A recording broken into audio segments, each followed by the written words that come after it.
Seja muito bem-vindo de regresso à Comissão Executiva. Hoje falamos de empreendedorismo e também de business angels. Pedro Janela, há pouco aconselhava as pessoas a apostarem em negócios fora de Portugal, porque não há espaço para negócios no país? Eu dizia que as pessoas deviam olhar para mercados e para exportar, de alguma forma. Há alguns que têm que ser feitos lá. Agora, Portugal é também um extraordinário ponto de teste e de alguma forma, construção da ideia, construção do negócio, e há casos muito engraçados a acontecer, como dizia o Mário também. Esta situação atual faz com que os salários desçam um pouco e que noutros mercados mais evoluídos eles continuem a subir. Por exemplo, a diferença dos nossos extraordinários engenheiros de software e de eletrotécnica por aí adiante em Portugal hoje em dia, comparativamente com o Brasil e com outros mercados, é muito diferente. E, de facto, fazer programação tanto pode ser feita cá como lá, desde que hajam equipas comerciais lá. Portanto, quem tiver uma boa ideia, que utilize tecnologia e engenharia e software, pode ter as equipas de desenvolvimento cá, pode continuar a criar emprego cá, mas tem, obviamente, que perceber se essa ideia pode ser depois lançada nos países que têm um mercado maior, que pode ter mais atratividade para a ideia e pode haver esta dualidade e esta ponte que, efetivamente, é uma exportação de serviços, é uma exportação da nossa capacidade, do nosso talento. E, portanto, eu quando digo que as pessoas têm que ir lá para fora, é se têm uma ideia ou têm uma capacidade própria que só funciona fora daqui, não há mercado. Até porque nós estamos num ponto de sofisticação do mercado elevado, mas há outros mercados a nível mundial que não têm a nossa sofisticação em diversos setores. E, portanto, se eles são muito bons a fazer isso, no caso da engenharia civil, portanto, não há mais estradas para construir, portanto, a pessoa tem que as fazer no outro lado. Agora, pode criar uma ideia, pode criar com a sua capacidade intelectual e com o seu conhecimento algum negócio daqui que possa efetivamente ser exportado. E isso é outra valência que pode fazer. Que mercados é que aconselha? Há três ou quatro, a internacionalização tem três ou quatro pontos. Obviamente há o mercado de proximidade. O nosso mercado de proximidade é tipicamente o norte da África e a Europa. A Europa, efetivamente, não é um mercado muito atrativo neste momento. O norte da África e a África é. E depois, naturalmente, a proximidade cultural e linguística, que é o caso, efetivamente, do Brasil e dos mercados lusófonos. Mas à parte do Médio Oriente, que é um mercado que me parece mais difícil e mais fechado, todo o mundo anglo-saxónico é-nos muito simples de trabalhar. Qualquer pessoa, e hoje Portugal tem uma massa incrível de pessoas muito bem formadas, eu estive ontem e anteontem no Citecamp, hoje esta semana é a semana também do empreendedorismo, e estavam 20 equipas, foram selecionadas na Europa toda, 20 equipas de empreendedores com novas ideias de negócio. 13 eram portuguesas e foram selecionadas por um júri internacional, não foi por nós. Os miúdos, efetivamente eram miúdos da escola, tinham uma energia, um talento, uma capacidade, uma cabeça, uma vontade rara. E, portanto, quando se está naquele ambiente em que ninguém falou de crise, antes falou de oportunidades e como é que eu faço e como é que acontece e onde é que veio o dinheiro, mas o dinheiro há de vir ali, nem estou preocupado. Havia miúdos que eu nem tenho salário agora, não estou muito preocupado com isso porque o dinheiro há de vir. Portanto, quando se está num ambiente destes e se vem de há 2 dias, isto é permanente, portanto, todas as pessoas que têm uma ideia e querem construir estão, digamos, positivamente energizadas para vencer. E é isso. Mário, quais são os conselhos que dá aos seus alunos nas primeiras aulas de empreendedorismo? Na primeira aula, eles ficam logo com uma restrição fundamental ao trabalho que forem fazer, que é não podem fazer planos de negócios para cabeleireiros, restaurantes. Atenção, sem qualquer... Esses estão fora de questão. Sem qualquer âmbito pejorativo de dizer isso são maus negócios. São bons pequenos negócios. Na minha própria família tenho exemplos disso. Mas não é... Ter um pequeno negócio não é a mesma coisa que um conceito do empreendedorismo. É preciso criar negócios à escala global. Acima de tudo é preciso. O empreendedorismo é classificado como a criação de muito valor exagerado, num período muito curto de tempo. Estamos a falar de negócios da ordem dos milhões, num prazo de 3 anos. Há empresas que valem milhões, mas cresceram ao longo de 20, ou de 30, ou de 40 anos. O empreendedorismo é algo muito mais focado, muito mais intenso. Portanto, eu não os deixo fazer planos de negócio para restaurante ou cabeleireiro. Se querem, por exemplo... Estão chumados à partida, é isso? Não, o que eu os obrigo é, se quiserem, se estão a pensar num negócio, por exemplo, chamemos-lhe estética, têm que planear para uma série de estabelecimentos ao nível nacional. Inclusive internacional. Alguns obrigo-os mesmo a planearem uma parte para a Espanha. Portanto, eu claramente o small business... Mesmo com a crise que afeta a Espanha neste momento, aconselhava-os a irem para a Espanha? Sim, eu obrigo pura e simplesmente a pensar em global. Portanto, esses não dou. O outro conselho que eu dou o conselho ou o objetivo que lhes dou, que é o meu objetivo global para a cadeira, é muitos deles, 60% ou 70%, não vêm com a ideia de serem empreendedores. E o que eu lhes digo é, eu vou tentar convencer-vos a serem empreendedores. Então vão com a ideia de quê? Arranjar um emprego numa consultora e ganhar dinheiro. Isso. Os 30% que vêm com vontade de ser empreendedores, o que eu lhes digo é que vou fazer o máximo para os convencer a desistir de ser empreendedores. Porque neste momento, é a minha opinião, há muitos eventos, há muito interesse em empreendedorismo e anda-se a pintar um cenário idílico. É uma maravilha, a gente vai a eventos e faz muitas coisas e viaja. Portanto, é muito pintado o quadro azul. Então quero falar-nos do lado negro. Do lado negro? Ui. Do lado negro. Estar 3 anos sem férias e só com um salário mínimo. E às vezes não ter dinheiro para ter o salário mínimo para poder pagar aos 2 ou 3 empregados que se contratou. O lado negativo, o ser ostracizado não, é demasiado forte, mas ter que ultrapassar a crítica dos pais, da família, dos amigos, da sociedade em geral, de tu és maluco, vais-te meter nisso. Portanto, tem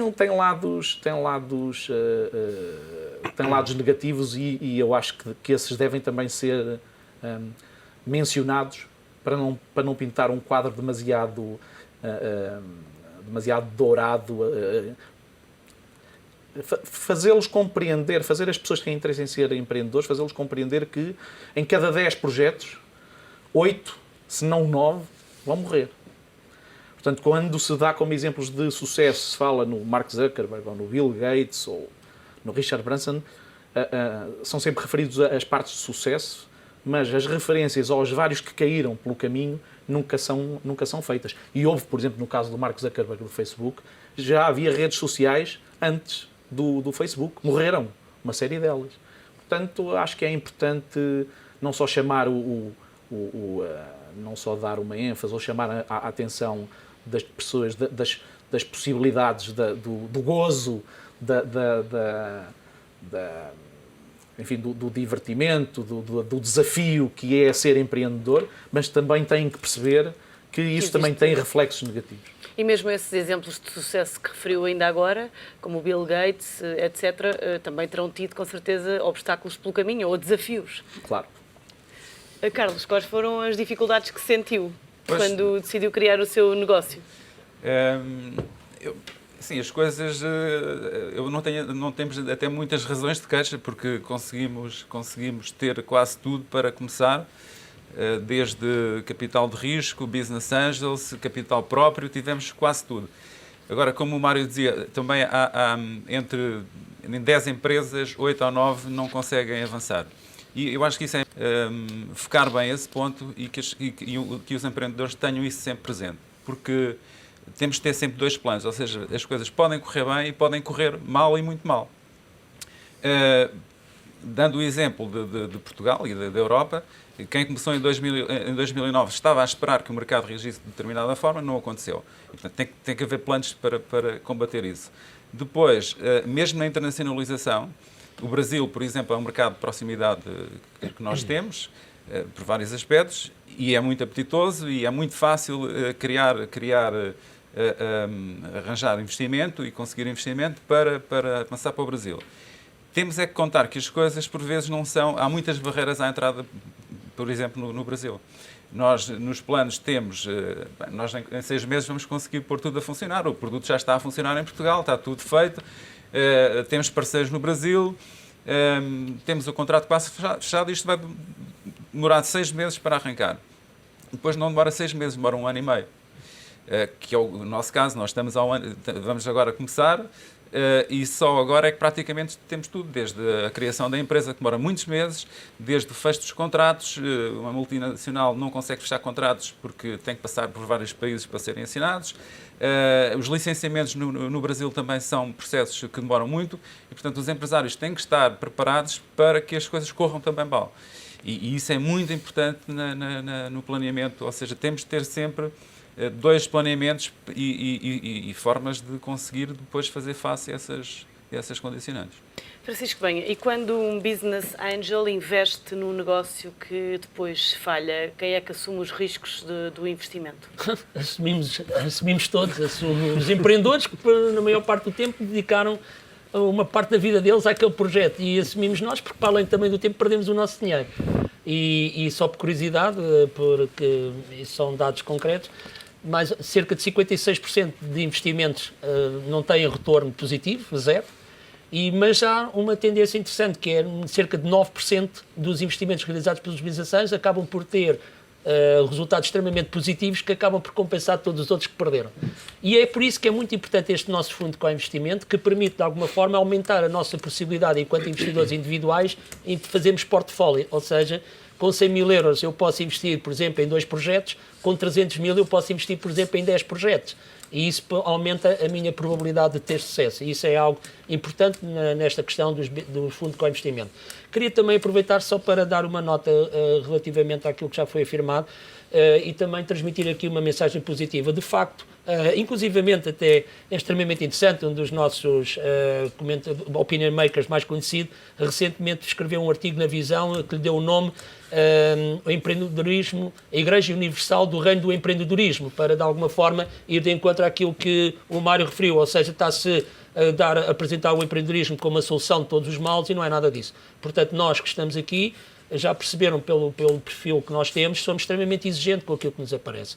E realmente uma das coisas que não está a funcionar e que o nosso país tem que funcionar é o ecossistema empreendedor nacional. Portugal tem hoje as excelentes condições para a prática do empreendedorismo. Os jovens têm boas incubadoras, aceleradoras de empresas, parques tecnológicos, todas as condições para fazerem lançar as suas ideias, mas têm que se concentrar numa coisa fundamental, têm que se capacitar do ponto de vista empresarial para tentarem lançar os projetos que se pretendem. E isso aí é algo que todos nós temos que fazer. Este tipo de programas contribui muito para isso, para se elucidar as pessoas, para que, de facto, entendam isto não como uma boia de salvação, porque se as pessoas já estão, de alguma forma, frustradas por estarem desempregadas, ainda mais irão estar frustradas quando começarem, ao fim de 6 meses ou de um ano, a verem que os seus projetos não funcionam. Portanto, têm que se concentrar de que, de facto, as crises são boas oportunidades para lançar negócios, desde que essas pessoas estejam devidamente preparadas. E essa preparação faz com que, com formação, com trabalho, porque sem isso nada se consegue. Agora, se efetivamente forem capazes de apresentar os projetos devidamente estruturados, nós estamos cá para colocar o dinheiro, porque nós queremos mesmo não só investir, mas também temos aqui uma componente de devolver à sociedade parte daquilo que a sociedade já nos transmitiu a nós. Portanto, eu estou aqui na qualidade de empresário porque a sociedade comprou os meus produtos, os meus serviços enquanto empresário. Então está na altura de eu também retribuir por esta via. E agora outra pergunta, e quando o negócio corre bem, o que é que os business angels ganham com ele? Ganhamos, obviamente, retornos positivos. Por exemplo, os business angels que investiram na Instagram há um ano e pouco atrás, e que venderam ao Facebook, ganharam 138 vezes mais o dinheiro que lá colocaram. O que é que com esse dinheiro fazem? Vão procurar novos Facebooks, novos Twitters. Só queria terminar, se me der mais um minuto, também chamar a atenção para o último dia da Semana Nacional de Business Angels, que vai ser realizado no Porto. Vai ser realizado o 2º Congresso Nacional de Business Angels. Isso é para a semana, dia? É também dia 23. É uma sessão muito interessante que vai ter muita gente experiente, vai abordar muito o tema da ligação entre os Business Angels e as sociedades de capital de risco. Também aproveito para dizer que Portugal tem neste momento cerca de 310 milhões de euros disponíveis para investimentos em projetos novos por parte das sociedades de capital de risco e, portanto, é bom que também se saiba. E esse congresso do Porto, realizado pelo Invicta Angels, que é um dos clubes de business angels mais ativos do nosso país, liderado pelo nosso vice-presidente, vai ser extremamente interessante. As inscrições também estão abertas e aí também podem ser feitas no site da FNABA. Exatamente, no site da FNABA está lá o programa completo e, portanto, é um dia especialmente interessante para todos aqueles que estão interessados nestas matérias que estivemos aqui a discutir ou estamos a discutir, que participem. Pedro Janela, com a experiência toda que tem como business angel, neste caso, consegue olhar para um projeto ou para 2 projetos e ter a intuição de qual é que vai se ingrar e qual é que não vai se ingrar? Sim, por causa da energia da pessoa. Só por isso? Eu diria que obviamente que se for uma ideia não tem qualquer importância, ele pode ser muito bom, mas não vai resultar. Mas esse é principalmente não só o seu currículo, não só o que já fez, não só a forma como apresenta, como se mostra, como a experiência e a formação que teve, mas efetivamente a energia que demonstra e a diferenciação que o seu projeto tem. Portanto, é relativamente fácil perceber quem vai conseguir ter imediato sucesso ou não. E obviamente tem a ver com a inovação e com a capacidade de inovação que mostra nos seus projetos. Falámos muito aqui ao longo do programa de ideias. Como é que se testa uma ideia no mercado? Hoje em dia há muita teoria, efetivamente, sobre teste de ideias, desde a teoria do mínimo produto viável, até, obviamente, a realização de estudos de mercado, a venda às suas famílias. Por exemplo, há muitas teorias sobre como se testa um produto e um conceito. É muito fácil, efetivamente, testar uma ideia nos dias de hoje, portanto, envolve muito pouco investimento, especialmente se estivermos a falar de coisas mais sofisticadas que envolvam o canal digital. O canal digital, felizmente, é um canal em que nós conseguimos testar ou avaliar se as coisas têm alguma probabilidade de funcionamento, testar alguma atração, digamos assim, do modelo de negócio que temos. E, portanto, isso está, quer dizer, uma simples pesquisa na internet dá-nos uma quantidade de conhecimento incalculável que nos permite lançar o nosso primeiro negócio ou testar a nossa primeira ideia. E, portanto, eu diria que quem quer ser empreendedor tem que fazer esse trabalho de formação agora os business angels sabem, existem inúmeras entidades a promover o empreendedorismo e a darem essa formação. Efetivamente, no último ano passou-se de um tema que era pouco falado, como dizia o Mário, neste momento para, digamos, a salvação nacional, e efetivamente é parte da salvação nacional. Portanto, isto não vai, nós estivemos à espera que vão ser criados emprego por decreto, não vai acontecer. E, portanto, o que vai acontecer é que tem que haver um conjunto de pessoas absolutamente energéticas, dedicadas, e há muita gente muito bem formada neste momento, que pega nos seus pés e nas suas pernas e na sua cabeça e cria um negócio e cria emprego. E pronto, e, portanto, e de facto não há outra via, e é a via das sociedades mais desenvolvidas e economicamente mais valiosas, é a via do empreendedorismo. Agora, que há muita gente que vai bater com a cabeça na parede, sim, mas isso também faz parte do processo. Faz parte do crescimento também. Com certeza. Mário, há pouco falava que é preciso um projeto empreendedor fazer muito dinheiro num curto espaço de tempo e passado esse tempo. Passado esse tempo, vende-se, ou esperançosamente vende-se a empresa a investidores ou nacionais ou estrangeiros. E se não se vender? Se não se vender, tipicamente, uma das hipóteses é os próprios empreendedores acabarem por comprar a participação dos business angels, mas, acima de tudo, quando um business angel faz um investimento na sua preferencial área de investimento, que é no seed, startup, projetos que ainda estão na fase de ideia ou de protótipo, obviamente que o que pretende é, num curto espaço de tempo, é ter grande retorno. E isso, principalmente quando se tem em conta 90% das empresas ou dos projetos em que vai investir vão falhar. E isso, normalmente, a forma de sair dos business angels ou do capital de risco, sair dos projetos em que investe, ou é ir para a bolsa, o que é extremamente difícil, ou então vender a terceiros, enfim, como no outro dia falávamos, como curiosidade. Nós, Seed Capital, eu não sou business angel sozinho, represento 8 business angels na Seed Capital. Nós começámos no fim de 2009, estamos agora com 3 anos, uma empresa em que investimos no início de 2010, vendemos-la aqui há 3 meses atrás a uma empresa espanhola. Mário, estamos a chegar ao fim do nosso tempo, eu não queria deixar de vos perguntar a todos, em 30 segundos, que conselhos é que daria a pessoas que querem ser empreendedoras e criar o seu próprio negócio? Muito rapidamente, com base na sua experiência. Tornem-se empreendedores, porque estar a ganhar o salário mínimo numa empresa qualquer ou estar a ganhar o salário mínimo numa empresa própria é mais chato trabalhar numa empresa e é muito mais divertido trabalhar na sua própria empresa. Pedro, a mesma pergunta. É um conselho para quem se quiser tornar empreendedor. Depois que se junte das melhores pessoas, que tenha mentores e que leia muito e que estude muito e que trabalhe muito. Não há ciência nenhuma. São as coisas normais de qualquer pessoa que quer vencer na vida, de alguma maneira. Carlos. No fundo, é um pouco também na linha do Mário e do Pedro, mas as pessoas têm que acreditar naquilo no seu valor e nas suas ideias. Portanto, é ir em frente, mas também com aquelas cautelas que falámos há pouco. Francisco. É fazer o trabalho de casa, é de facto encontrar um conjunto de pessoas que se autocomplementem, multidisciplinar e que de facto consigam estruturar devidamente a ideia ou o projeto que identificaram, uma necessidade, e fazer o caminho que é desenvolver as atividades, passando os obstáculos à medida que eles apareçam. E com um estímulo sempre muito forte de persistência. Francisco Benha, Carlos Marcos, Pedro Janela, Mário Valente, muito obrigada pela vossa presença nesta Comissão Executiva, em vésperas da 6ª Semana Nacional de Business Angels.